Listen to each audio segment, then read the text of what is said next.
Hello, it's just David here with my weekly message. Now, just recently, amongst the books I've read, has been a biography of Leonardo da Vinci. I didn't know much about him beforehand, but as I read it, I was more and more impressed by him. It sounds a bit silly because obviously at least I knew he was a genius, but I didn't quite realize what a genius he was until I read this. And there's a couple of things that struck me about the book. First of all, by the way, everything Dan Brown says about him is probably wrong. Um, but also, Leonardo. I mean, two things really. We probably know him from a Mona Lisa, and therefore think of him as a painter. I mean, the Mona Lisa is the most visited picture in the world in history. Um, and obviously, he painted other things like Last Supper as well. He never particularly thought of himself as a painter. I mean, we think of him as a polymath, so interested in anatomy, architecture, science, engineering, etc., etc. But we kind of don't realize that actually he put painting more or less at the bottom of the list. Whenever he described himself, he would describe himself often as an engineer and anatomist who did a bit of painting. That would be his sort of description of himself. The second thing is, he just discovered an enormous number of things, or had an enormous number of theories. And I'd forgotten quite how early he was. So he comes 100 years before the Renaissance, and he has and 200 years before the scientific revolution. But yet what he discovers and what he knows, some of the things he says, are then rediscovered 100, 200 years later, or he proposes an idea that people aren't quite sure about, and it takes maybe 200 years to prove it or discover it. My favorite one, which is just extraordinary, he has a theory about how the valves on hearts close from studying pigs' hearts. And he has this theory, and that theory in detail is not proved until the 1980s.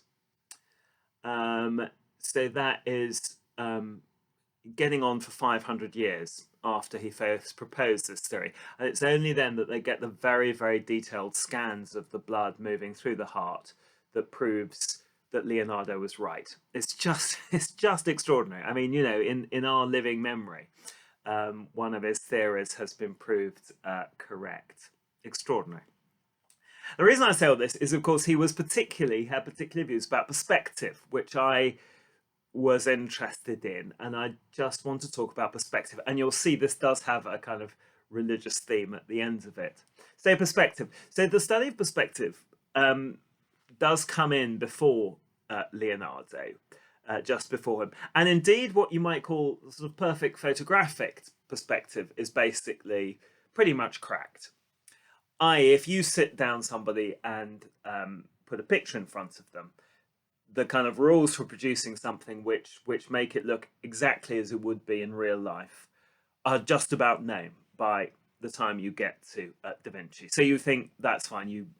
Like I did in technical drawing at school, you draw sort of vanishing lines, and then you kind of line everything up with that. And you think, there we are, we've cracked it. We've got sort of perfect perspective. Leonardo isn't satisfied with that, and the Last Supper is a very good example of that. Leonardo says there are basically two problems with perspective. He says it depends on there being an ideal observer. So let's imagine the Last Supper. Last Supper is in a refectory in a monastery. It's a huge picture in a huge room on a huge wall. He says there are two problems with this. He says, firstly, I can paint perfect perspective, but the ideal observer will have to sit between about 50 and 70 feet away, and the room isn't big enough. And most rooms aren't. If you have really big pictures on the walls, that's one of the problems in art galleries, is that then you need an even bigger room to kind of see them in. You can't kind of get distant enough if you have perfect perspective. Moreover, he says, look, you've got a lot of monks here, and you've got refectory benches set out. And the trouble is, there's kind of one monk in one corner who may be 30, 40 feet from another monk in another corner, and then you've got the monk in the middle. each of them looking at it, because it's so big and the distance involved is so big, it's going to skew their perspective. So the guy in the middle might get good perspective. The guy in the end, it looks ridiculous when he's looking at the far corner of the picture. So Leonardo says basically you're going to have to make some kind of compromises. I'm not going to paint perfect perspective because actually that will only work for the perfect observer, and not everybody's a perfect observer. So I'm going to kind of make some compromises about it. It's extraordinary sort of, as I say, most of us, would have, when we kind of discovered how to paint the perfect perspective, we said, well, that's great, that's it, we've done it. And here he is, not long afterwards, saying, that's not quite the story. So that just struck me as genius. The reason I talked about this is because I think actually we're dealing this week with a festival which is all about perspective in a slightly abstract sense. That festival is the Ascension of Jesus to heaven. By the way, it's on Thursday. There's the Eucharist at 8 o'clock. It tends to be one of the forgotten festivals of the church. It used to. I think in Scotland it's still a bank holiday. It used to have a bank holiday, but it kind of, along with Pentecost, it lost it. So we sometimes lose track of these things. But it is 40 days after Easter, Jesus ascends to heaven.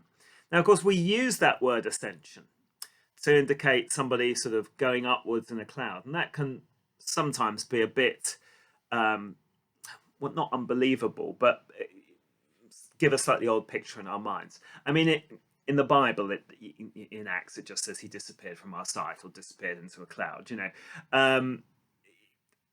and that kind of pretending to be with the Father in heaven is a metaphor. I don't think the gospel writers mean he's sort of shot up like a rocket. And I say, and that's not how they describe it. It's kind of perhaps how we might describe it a little bit later. But of course, what it's trying to say is, I think, and what it is that our perspective on Jesus changes.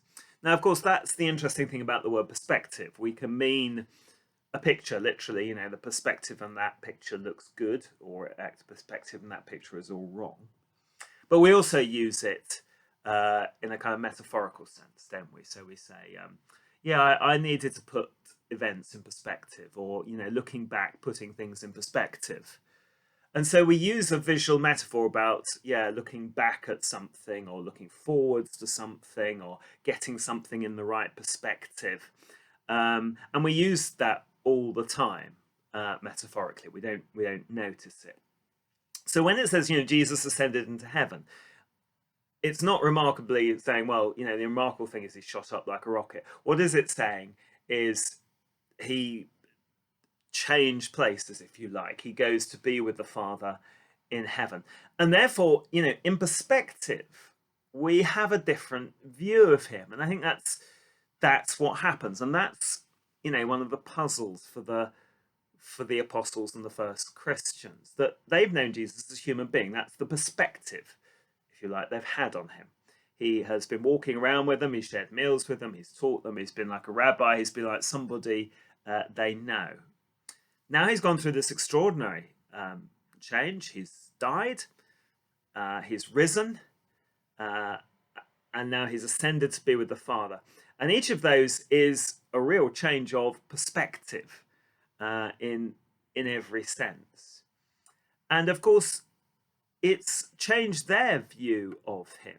I mean, Thomas is my Lord and my God, one of the very few times in the New Testament where one of the apostles actually recognizes who he is, if you like, gets a proper perspective on him, comes only after the resurrection. Those words, my Lord and my God, from Thomas, are, the doubting Thomas narrative, the post-resurrection appearance. Until then, nobody really calls him that. And so as he goes into heaven, and Matthew's gospel ends with saying, on the mountain, and they worshipped him, and some doubted. I mean, again, it's the first time people have worshipped Jesus in Matthew's gospel, i.e., because worship is only towards God. It's only as he ascends that perspective kind of becomes changed, and those first Christians think, you know, this person is God incarnate, basically, and begin to worship.